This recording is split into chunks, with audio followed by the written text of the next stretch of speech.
Guys. Good morning, everybody. Welcome to another sunny day in Wetaskiwin. I'm going to call the meeting to order at 9 o'clock.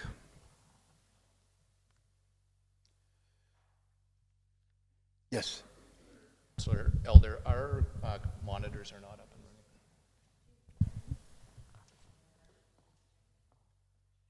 Okay, I'm just going to pause for a second. We'll have technical difficulties.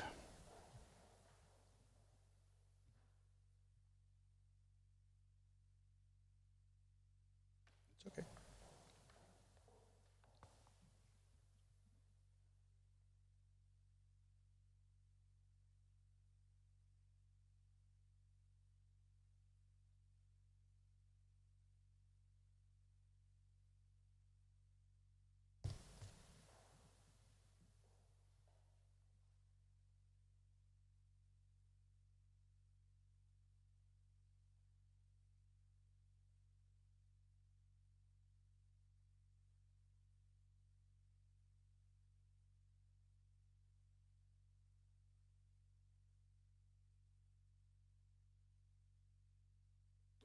Perfect. Beautiful.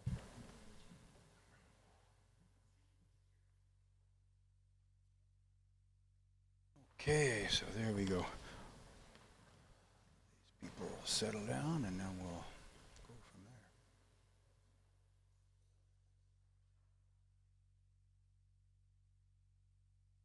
there. Okay, well, good morning.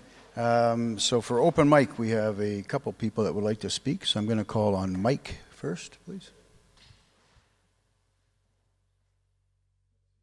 Yes, please. Just introduce yourself, and we've got 5 minutes. Well, thank you. Good morning. My name is Mike Billick, and I am a representative of a group of dog lovers who are dedicated to the preservation and the enhancement of our beloved dog park. I am here today to request that the city of Wetaskiwin would consider once again providing water for the dogs at the off-leash park. Before I speak on that matter, I would like to take a moment to thank the previous council and the administration for approving and allowing our group to build and expand the off-leash park. The expansion has been a great success. Visitors to our city, as well as regular users, have commented on what a pleasant park it is, and it gets a lot of visitors coming here from other parts using it again. So thank you once again. Since the opening of the dog park, a 1,000-liter water tote has always been part of the infrastructure, and water had always been provided by the city for the dogs from late April to mid-September. Many other municipalities within the province also provide water during the warmer months of the year. Leduc, for example, actually has a plumbed-in water valve. Sherwood Park offers a water tote, so those are just a couple examples of water is provided for the dogs. In the spring of 2024, City Council and the administration made the decision to discontinue providing water. As a representative of the park patrons, I was informed of this decision during a meeting with 2 city managers. At the time, I was told it cost the city $7,000 a year to maintain water service at the off-leash park. I was shocked upon hearing this, and to be honest, I found it somewhat incredulous. But I accepted it at the time. Furthermore, I was told that the city was filling the water tote weekly, sometimes twice a week, in the year previous, 2023. As someone who frequents a dog park on a daily basis, I knew this information to be inaccurate. There were a few incidences during the summer of 2023 that the water tote went dry and would be filled a week later. One time the tote was dry for close to 3 weeks, prompting some regular users to call the city requesting water service. For the last 2 years, I've taken it upon myself to ensure the water service would continue. I drive to a family farm to pick up a water hauling tank, drive back, fill the tank twice to completely fill the 1,000-liter tote, then return the tank to our family farm. My cost has been $24 each time. $6 for the water, $18 for fuel. In 2024, I filled the tank a total of 5 times from May to September. In 2025, after fixing a leaking valve on the tote, I filled the tote a total of 4 times, with the full tote lasting 5 to 6 weeks before requiring a refill. When the city filled the tote, city staff were on site for a total of 10 to 15 minutes. The time it took to fill the dog park tote from a 3-ton water tank truck was just about that time. I don't know how much time they spent beforehand prepping. Many patrons of the off-leash park wish this service to continue and be provided by the city. It is our hope that the city of Wetaskiwin will revisit the decision to stop providing water to the dogs and will once again reinstate this service. Thank you for your time and consideration of this matter. I am willing to answer any questions you have at this time. Okay, no, thank you, Mike. Appreciate it. We'll take that as information. Okay. Appreciate that. Could I just add one more thing? Yeah, you still got that. Since the beginning of the dog park, there was always a lot of maintenance done on the dog park. The cutting of the grass, the weed whacking of the weeds around the perimeter in certain areas, around some of the infrastructure that was placed there, like the dog agility course. And that has somewhat declined in the last few years. And now that, given that the ticks are becoming more of an issue, not towards just the animals themselves, but towards humans walking there, it would be nice to see again the full services reinstored. I don't believe this was a result of anything council or administration decided. A lot of the people that once worked at the dog park when it first opened are no longer with the city, so they knew what was being done to maintain the dog park at a standard level. And I do believe that with them moving on, there just wasn't the transfer of power, like the transfer of knowledge of what was required. And in that case, a lot of volunteers are willing to work with the city if it's a manpower problem. If if one city person came out with weed whacking tools, I'm sure we'd have a lot of volunteers who'd be willing to do that just to maintain, keep down the tick population and maintain the dog park in a presentable form. So, Great. That's Thank you. it. Appreciate it. Thank you. Next, we'd have Tim.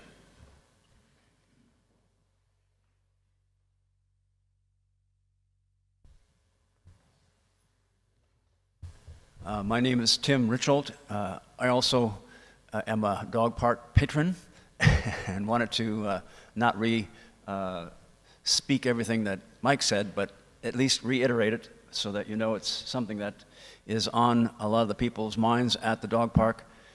We've appreciated what the city has done for it. It's a little bit odd that they changed the water situation, and it takes Mike most of a day to get that done.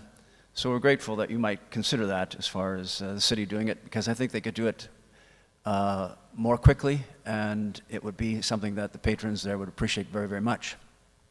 That's the one item I wanted to bring up. Second item I wanted to bring up too is this. I've been in the city for some years now, and I've always been curious as to why our current mayor isn't at a meeting such as this. So I just thought perhaps you could inform the public as to what would be a good reason for him not to be a part here. As a citizen, I'd be curious about that and would like to know, if I may. Thank you. Thank you for your information. Take it as information. Thank you.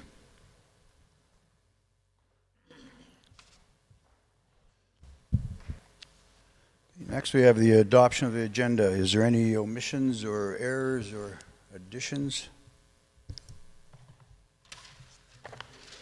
Yes, Councillor White. Seeing as this is a new format, I'm not entirely sure where to add my 2 items. I'm going to guess under new business, but I can be corrected and convinced to go otherwise. I'd like to give a little update on the library, and I have a inquiry for administration around pool security. Okay, so that would be 10.1 and 10.2 then? Sure. Thank you.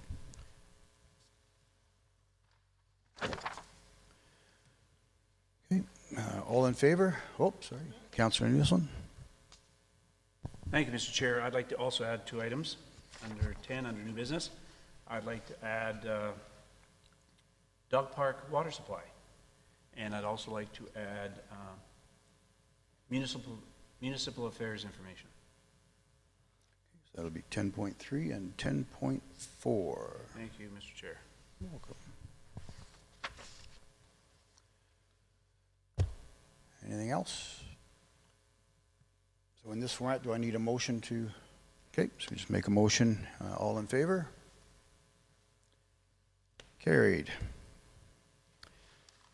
Sorry, my glasses are terrible. So, okay, now we're down to delegations.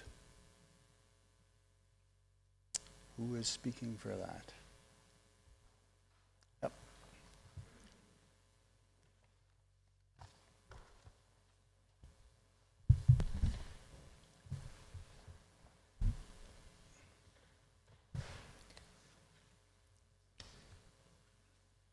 Good morning, Mayor and Council. My name is Melanie Watson, and I am here representing the Volunteer Board of Directors for the Wetaskiwin and District Museum Society, owners and operators of the Wetaskiwin District Heritage Museum. 46 years ago, this started as an idea that came to council, had lots of conversations, and then in 1986 became an incorporated society that opened their doors. We accepted physical artifacts by donation from all over initially, and most recently limited that to Wetaskiwin City and County to reflect the nature of where Wetaskiwin has come from. In 2026, we moved to our current location and continue to grow our collection. We are now at approximately 20,000 artifacts.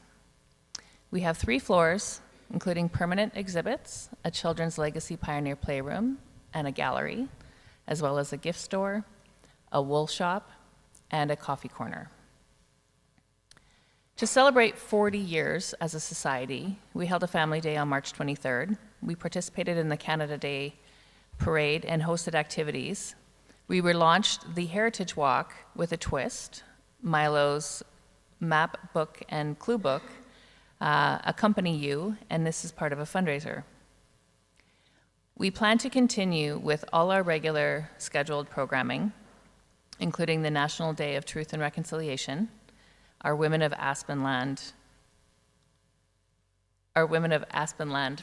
program, which is now 30 years, celebrating in 119 inductees, making this the largest collection of pioneer women in Canada. As well, we are planning new events, programs, and activities. At the end of April, the board assumed direct control of the museum. After 3 years of consecutive losses and a bleak outlook, with the potential of running out of operating funds by the end of April, we made some swift changes in order to remain open. We had $40,000 in debt. Sorry, am I supposed to? Oh, we're ahead now. Thank you.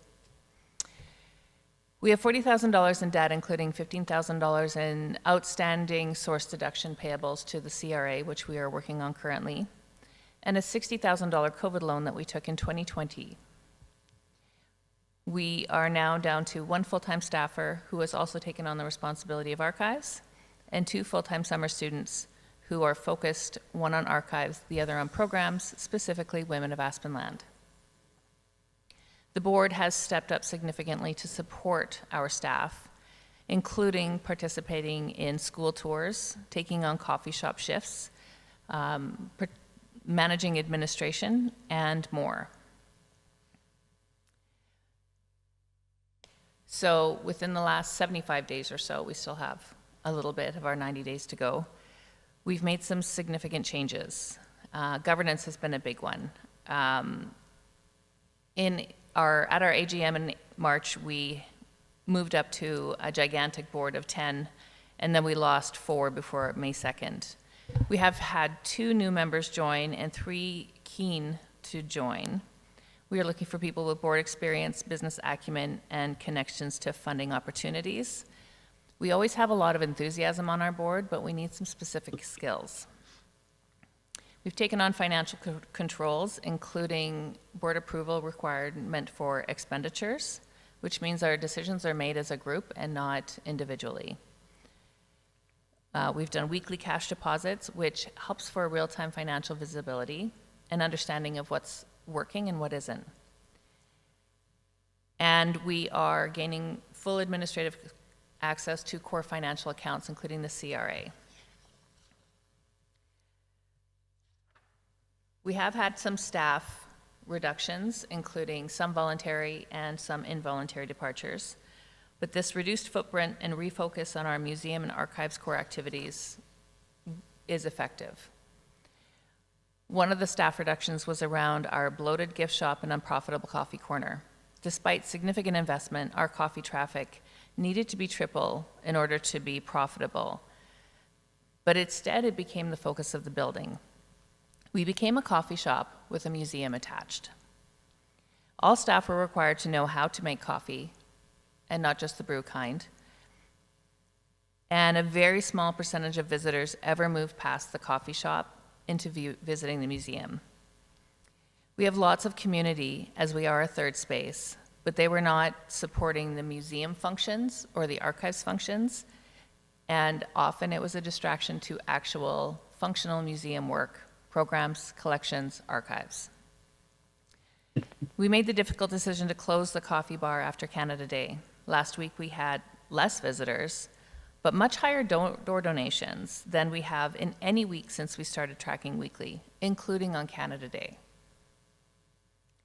Next phase. In the next phase, we will build and rebuild our funding relationships. This includes grants, business sponsorships, private donors, and building our membership list. We would like to build some programming, including guided tours, including one potentially in Chinese. We had a school program in June that I got to participate in. I got to help them excavate artifacts from our sandbox. And one of the little boys came back the next day with his family, showed them around the museum, showed them all the things he'd learned, and on his way out the door told me that one day he was going to work at our museum. These are the kinds of stories that make being a museum great.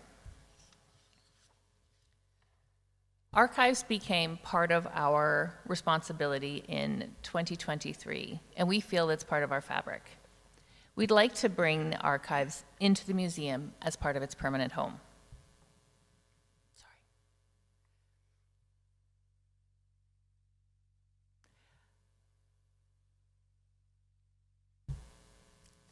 Sorry. Thank you. We took on the inventory of archives, and due to some unforeseen circumstances, struggled to get the inventory completed. However, my understanding is the first run of initial inventory and separating the city from the county from the private donations, inventory has been completed, but our work is not done. Archives includes the ongoing management of, the ongoing research of, and the ongoing accession into archives, relevant information. The museum has 3 potential spaces within our significantly large building, which would beautifully house the archives. This would require renovation and possibly retrofit of HVAC and electrical, but the benefit would be, I've missed a lot of slides. We would be much more accessible to the public. Currently, anybody with an accessibility device cannot get into the archives. It would be a better dedicated research space. Our library is in the museum, and our archives are in a different building. This would allow us to share resources with museum programs, exhibits, and visitor services. This would provide improved safety for both staff and visitors, and greater public visibility for walk-in and everyday use.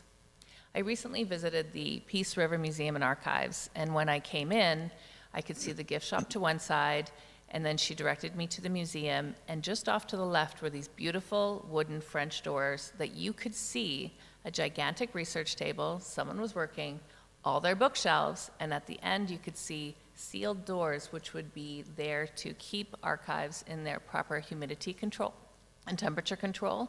It looked incredibly inviting, and even though it was by appointment only, I really wanted to go in because it looked like a space where I could learn things about the town that my son has chosen to call home. So again, this requires a renovation of the identified space, some HVAC and electrical, and a little bit of investment, but I feel that it would become the permanent home and become much greater used than it currently has been, mostly because people don't know that they can. So our ask today is threefold. We are asking to increase museum operating support from $75,000 to $85,000 annually to help stabilize core museum operations. So even with this increase, total city support remains below the amount that we received in 2024. We would like to maintain the archives agreement, currently at $70,000, supporting archive staffing, preservation, research access, and programming. And we would like you to consider the museum a permanent home for the archives, requiring some capital investment for retrofit, plus an annual lease covering utilities and building-related costs. For me, this would include the HVAC system because it would require regular maintenance, and all of those small costs add up if we're not paying attention to them. That is my presentation, and I'm happy to accept questions. Okay, Councillor Billingsley. Thank you. I move that, no, we don't need to make a motion, do we? Perfect. I do have some questions. Okay, Excellent. feel free. Melanie, thank you for the presentation, and thank you to your board of presenting a very detailed report. I can imagine that there was a lot of hours that were put into this, so thank you very much. I do have two questions. Part of the agreement that the city has with the museum is to give tours of the city facility that's here.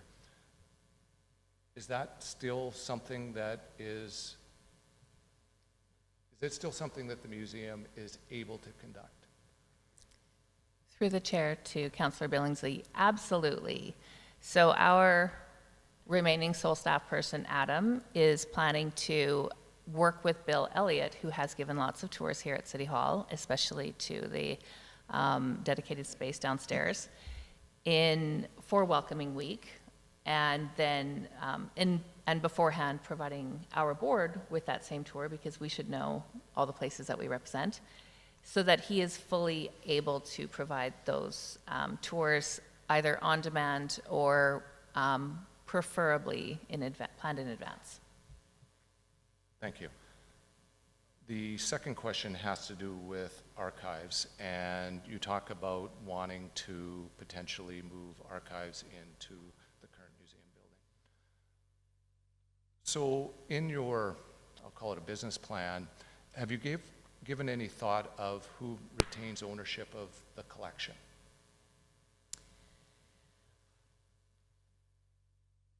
Currently, my understanding is that the collection is owned by the city, and obviously the county owns theirs, and I think the city owns the private donor, and I apologize, I'm not as well versed about all of this.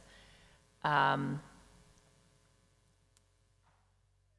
think that's a discussion that should be had rather than something I can answer in this moment, but And that's fair. it was only brought to my attention recently how new items might be accessed into archives and the somewhat lengthy process that happens. And for me, I think, like you say, that discussion will have to come in the future if this is the case. I was just wondering if you or your board had a position on this at this time. And if the answer is no, that's fine. Councillor Nielsen. Good morning, and thank you for your presentation. First off, I'm excited by the positive approach that was presented not only in your presentation but in your documentation as well. And I wish you much success moving that forward. I do have some questions on it, sort of piggybacks off of Councillor Billingsley in terms of the collection itself. And currently, it's city assets, as you've mentioned. One of the things in your presentation talks about, one of the things that you deliver is preservation, care, cleaning, and prevention, conservation, looking after the documents. And my immediate thought was, and who does this and what credentials, as we talk about historical, sometimes fragile documentation. So do we have an individual, do you have an individual that has that kind of expertise in maintaining our documentation? I am not clear on exactly what our staff person, Adam, what his experience is. When we spoke with him about taking this on as part of his responsibilities, I offered him the opportunity to do professional development at the Provincial Archives, and his response to me, and a little bit cheeky, was, well, it wouldn't be my first trip to the archives, and in fact, it wouldn't be my first trip this month. So he does professional development. His most current was at the RCMP archives in Calgary, and then on to something else. He takes his professional development very seriously, and he's very cautious in his approach. So whether or not he has the expertise, I think that would be a little bit difficult to find. My understanding is there's maybe a few people in the province that are truly experts at this, but they are very accessible to anyone who needs their resources. Okay. So that would be my answer, is that we know that he's keen and he has a deep respect for what archives are. Great, thank you. My other question is related to potential reservations, renovations, should we move the collection permanently into the library. And you talked about HVAC and elevator and so forth. So we'd actually like to move it to the museum. What did I say? Library. Oh, I'm sorry. We really like those folks, no, but... okay, my apologies. That's okay. To the museum. With the HVAC and temperature controls and elevator and so forth. Have you given any time and attention to what those financial costs would be? I have reached out to some, like the organization or the company that looks after our HVAC system, to understand if that was already committed to with what we have on our, especially on our third floor. We have many exhibits that require similar HVAC controls. And in fact, our textile room is for the most part air gapped for that same reason. And so I believe that this system is already in place, but I am not an expert in what paper requires versus what fabric requires. So I have reached out. I haven't received any quotes from them. A lot of this has been, it was brought to our attention that archives might be moving, and our contract is ending just a few, 3-4 weeks ago, and so a lot of it's been a little bit of a scramble. But we know who to reach out to. We do have a quote for the elevator repair. We know who in town can do our HVAC system and can give us quotes on that.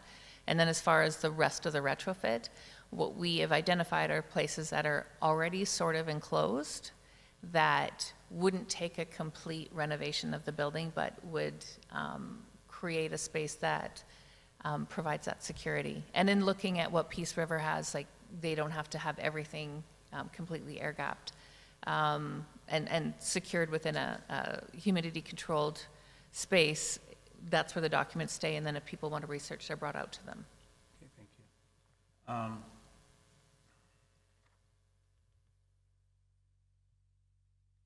I'm going to need some help here.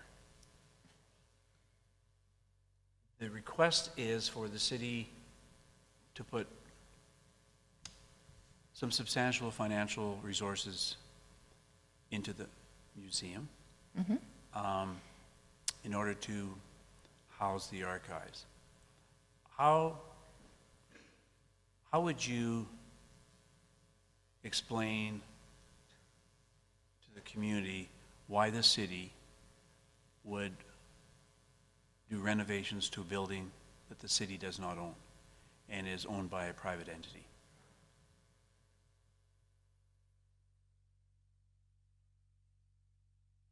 And I'm sorry I throw that out. If you choose not to respond because you need more time for thought, I appreciate that as well. I think I definitely would need a bit more time to respond. I can tell you why I think it's a good Sure. idea, and I'm happy that my tax dollars would go to something like this.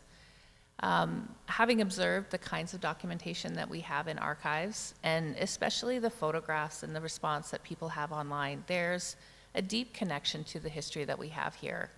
And whether that renovation happens within the museum itself, or it stays in the place that it is, which my understanding is it's not ideal. We had a flood again this year, and thankfully our staff, again, in the idea of preserving those documents, responded very quickly. So there wasn't any damage to any of our archives. It's an important piece to continue to carry.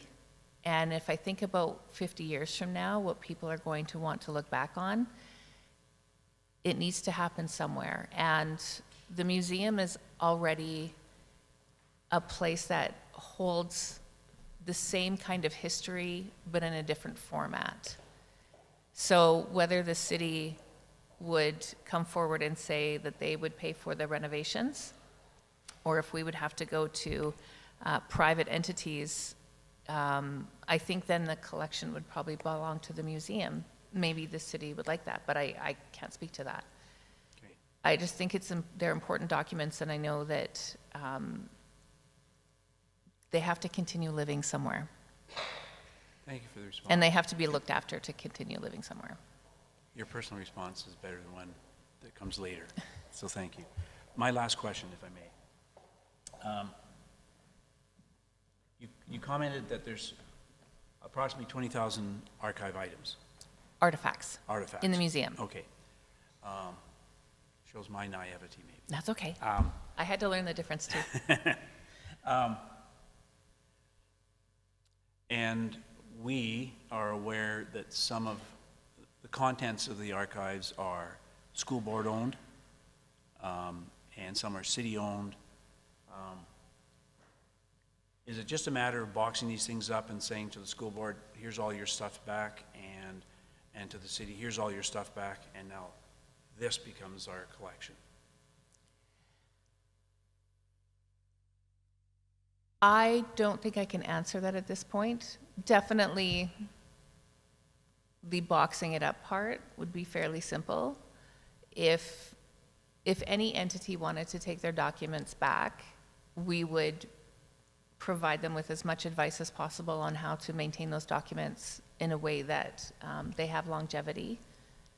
But of course, if they belong to the school board and the school board would like them back, the other piece to that is access and how frequently the school board wants to be processing requests for research, and the same with any of the other entities that are there.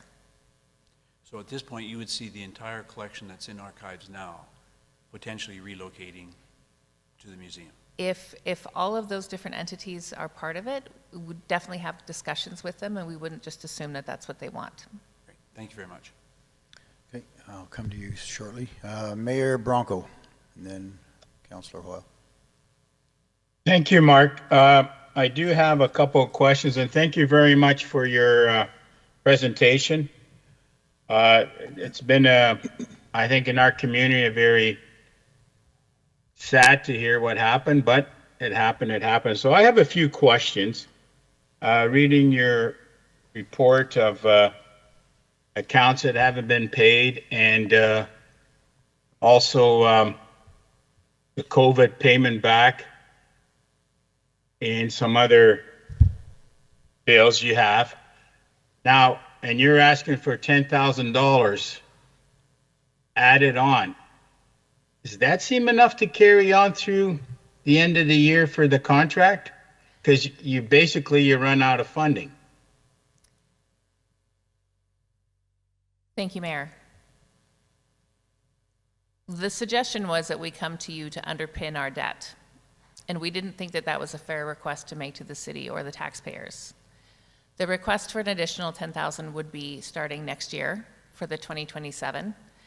We are working very hard to clean up our own challenges with finances.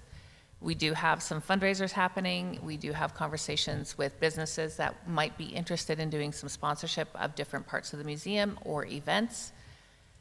And you're right, we could probably use a lot more money. We just don't think it's fair to ask that of the city itself and the taxpayers. What helps us is when the city says, absolutely, we will continue to partner with the museum in the future. And then we can go back to the people we are having those sponsorship discussions with to say, our operations funding is secured. This is what we need now. So the support of the city is integral to this future viability of the museum. And I understand, and I'm a history buff myself, but as you know, it is taxpayers' money. So a couple questions I have is what you're probably going to need if you're going to continue is repairs to the elevator. What's going on, and we don't know. We need a really good financial report till the end of the year in order to award any fundings to the museum that council would have to look at. Is there any further legal action against the library or anything like that? We would need to know. And are you looking at financial institutes to get a loan to pay for some of this and then make payments? Because you do have $100,000 you need to pay soon, I hope. Otherwise, you're going to be penalized. And you had mentioned in your report there's some building repairs and how that's going to be come in to be part of that group of financial support. So I know it's very stressful for the board. I think that the community is behind you. And but as a city council, I think we need some, how would you say it, more documents, because this is taxpayers' money we got to look at. So I'm hoping you can do that for us, and I do support you guys. So that's my opinion. So thank you very much. Councillor Hoyle, then Councillor Billingsley. Good morning, Melanie. Thank you to you and your team. You can tell that you put significant time into this presentation. When you talk about requests for the archives, you state 30 in 2024 and 31 in 2025. That was the total amount of requests to access the archives? No? Those were the research requests. Okay. So do you have any idea how often there would be requests to view or see anything that's in the archives? I have some notes on that, and it appears that it's less than 10 every year. Okay. But one of the things that we noted in our, and I don't want to call it an audit because it certainly wasn't that thorough, but we noted that as much social media as we've done, we've never said, did you know you can come and access the archives and look up your family history? We've never really invited people in. We've expected that people understand what an archives is without really telling them. And I think that sits on us, and I think we can do a much better job. So of those research requests, does the archives staff, personnel actually spend time, or are they just said, here it is, have at? How does that work? It really depends on the request. So if somebody is calling in or sending a request from a distance and they can't make it to archives themselves, then that would be time that the staff person spends, and we would charge for that time. We recently had a visitor from who currently lives in Scotland. He's a professor at a university there, and he came to Wetaskiwin to research his family history. So he was invited into the archives. He gave an idea of exactly what time period he was looking for. The boxes were pulled out, and he was able to review them because sometimes you don't know what you're looking for until you stumble across it. So, so those are the different types of research requests that people might have. So your one employee, which is Adam, would be responsible for anything to do with these requests as well as his regular duties at the museum? Going forward, at least we hope this will change by December. We hope it actually changes sooner, but yes, Adam would be the person who would conduct those research requests and then also book appointments for anybody who wanted to see the archives. Currently, we have a summer student who can also do that. And again, the goal is to put us back into a financially stable position so that we can hire people who are dedicated to specific tasks. Thank you so much. Councillor Billingsley. Thank you. Through the chair to Melanie. Currently, the City of Wetaskiwin has an agreement with the museum to conduct or to give operating money for the museum, and then as well a Schedule B to the agreement, which is the archives, which is for an additional $70,000. But it's a separate agreement. My question is, where would that put the museum if City Council decided to no longer provide the $70,000 and not have the museum provide that service? My understanding is there's some time that would be required to provide us with Correct. that. And so we would then, and probably now that you've asked this question, when we go to our next meeting, we'll be having a conversation about what it looks like if we don't have archives. I think it would be a loss because those two pieces go together. I've researched many museums in the province, and often their archives are part and parcel because it makes sense. You have the same educational background that's, in general, that's starting looking at collections and programs and archives, and so that would be, I think that would be a shame. But definitely, we will be having that conversation now. What happens if we don't? If we need to carry on with just a museum agreement with the city, then we would be looking at alternate funding, probably reutilizing some of the space, whatever ideas we can come up with so that we remain feasible. Thank you. Anyone else? Okay, well, thank you for your information.